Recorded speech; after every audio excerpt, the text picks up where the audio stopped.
শিশুরা হাত পা ছড়িয়ে বসবে কোথায়? যে শহরে শিশুরা হাত পা ছড়িয়ে বসতে পারে না, সেটা কোনো শহর না, সেটা একটা অরণ্য।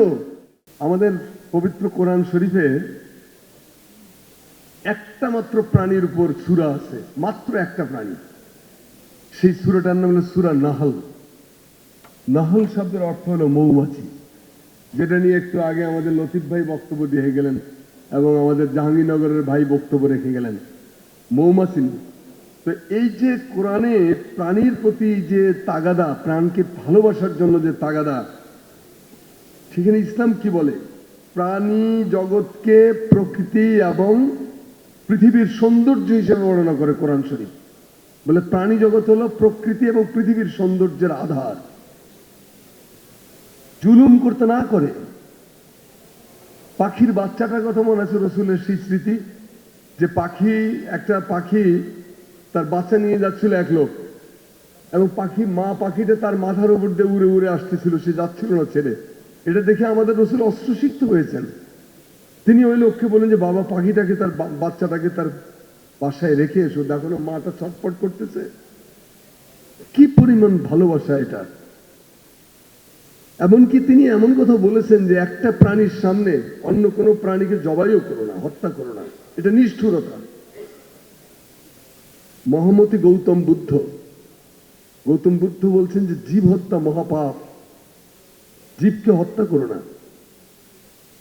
এবং তিনি তার যে প্রার্থনা, তার যে মূল বাণী মানব জাতির উদ্দেশ্যে, সেটা হলো সব্বে সত্তা সুখিতা ভন্তে। এটা পালি ভাষায়, ত্রিপিটকের ভাষা। এটা সব্বে সত্তা সুখিতা ভন্তে, অর্থাৎ জগতের সকল প্রাণী সুখী হোক। অসাধারণ, সিম্পলি অসাধারণ। কিন্তু বিশেষ করে বাজ বিচার করেননি। যারাই প্রাণ ধারণ করে তারা প্রত্যেকেই যেন সুখী হয়। স্বামী বিবেকানন্দ বলছেন যে জীবে দয়া করে যেই জন সেই ঈশ্বর। ইসলামে আছে হক্কুলে বাদ, মানে সৃষ্টি জগতের হক যে আদায় করে না, সে আল্লাহর সন্তুষ্টি কখনো অর্জন করতে পারে না। প্রাণের হক, প্রাণীর হক, প্রকৃতির হক, নদীর হক, বৃক্ষের হক, সবকিছু আদায় করতে হবে একজন মানুষকে, তাহলে সে পরিপূর্ণ মানুষ হয়ে উঠবে। যাই হোক, আজকে আমি আবারও আমাদের নেতাকে শ্রদ্ধা জানাতে চাই। তাকে নিয়ে আমার কবিতায় আমি বলেছিলাম যে তারেকের হাতে জিয়ার নিশান, খালেদার স্নেহ মায়া, তারেকের মুখে দেখো ফুটে আছে বাংলাদেশের ছায়া। তো এই যে বাংলাদেশের ছায়া, তার হাতেই আসলে সকল অকল্যাণের ক্ষয় হবে। আমাদের যত অকল্যাণ জীবনের চারদিকে ছড়িয়ে ছিটিয়ে এখনো আছে, আমরা বিশ্বাস করি সকল অকল্যাণকে জয় করবেন যিনি। আজকে যেমন তিনি প্রাণীর প্রতি যে অকুণ্ঠ ভালোবাসা দেখালেন, সেই জ্যোতি বাংলাদেশের চতুর্দিকে ছড়িয়ে পড়ুক। একটা ছোট্ট কুকুর কি পরিমাণ আত্মত্যাগ করেছিল তার প্রভুর জন্য, পৃথিবীর ইতিহাসে নজিরবিহীন। তো শিবুয়া স্টেশনের থেকে উঠে যান, আন্ডারগ্রাউন্ড থেকে উঠে আসলাম, সামনে হলো হাসিকো স্কয়ার। আজকে আদনানকে ধন্যবাদ যে হাসিকোর কাহিনী আমি তাদের ডায়েরিতে দেখলাম।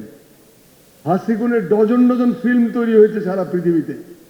হাসিকোর ওই স্কোয়ারটাকে এখন বলা হয় প্লেস অফ প্রমিস।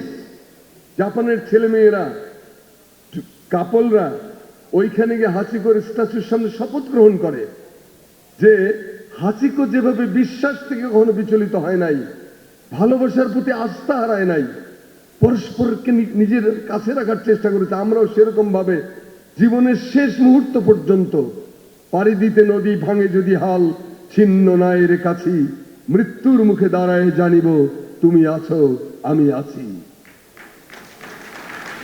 এই চেতনা।